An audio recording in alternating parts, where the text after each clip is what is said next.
YSR Congress party అధ్యక్షుడు YS Jagan శరీరంలో ఇంకా 1.9 మోతాదులో కీటోన్స్ ఉన్నాయని నిమ్స్ డాక్టర్లు తెలిపారు. శరీరానికి హాని కలిగించే ఈ చెడు పదార్థం పూర్తిగా తొలగిన తర్వాతే డిశ్చార్జ్ చేసే అంశం గురించి నిర్ణయిస్తామని తెలిపారు.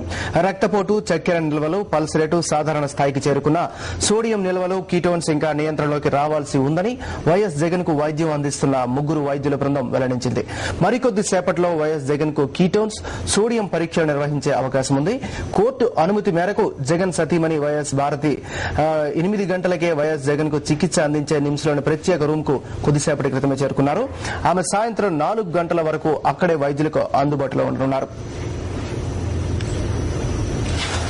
ఇక వైఎస్ జగన్ ఆరోగ్య పరిస్థితిపై తాజా సమాచారాన్ని మా కరెస్పాండెంట్ అనిల్ అడిగి తెలుసుకున్నాం. అనిల్, చెప్పండి, మీ దగ్గర ఉన్న అప్డేట్స్ ఏంటి? వైఎస్ జగన్మోహన్ రెడ్డి ఆరోగ్యం క్రమంగా మెరుగవుతుందని చెప్పొచ్చు.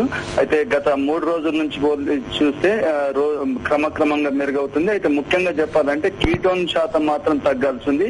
ఇది ఒకటి తప్ప మిగతా బీపీ గానీ, షుగర్ గానీ, మిగతా పల్స్ రేట్స్ గానీ అన్ని సాధారణ స్థాయికి చేరుకున్నాయని వైద్యులు చెప్తున్నారు. అయితే ఈ కీటోన్ సమస్య మాత్రం కాస్త కీలకంగా ఉంది. దీన్ని నార్మలైజ్ చేసేందుకు మేము అన్ని రకాలుగా వైద్య సేవలు అందిస్తున్నామని డాక్టర్లు చెప్తున్నారు.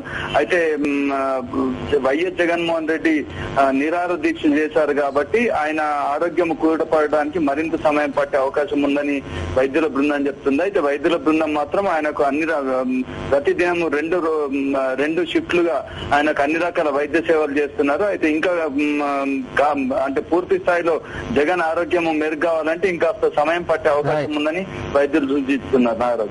Thank you Anil.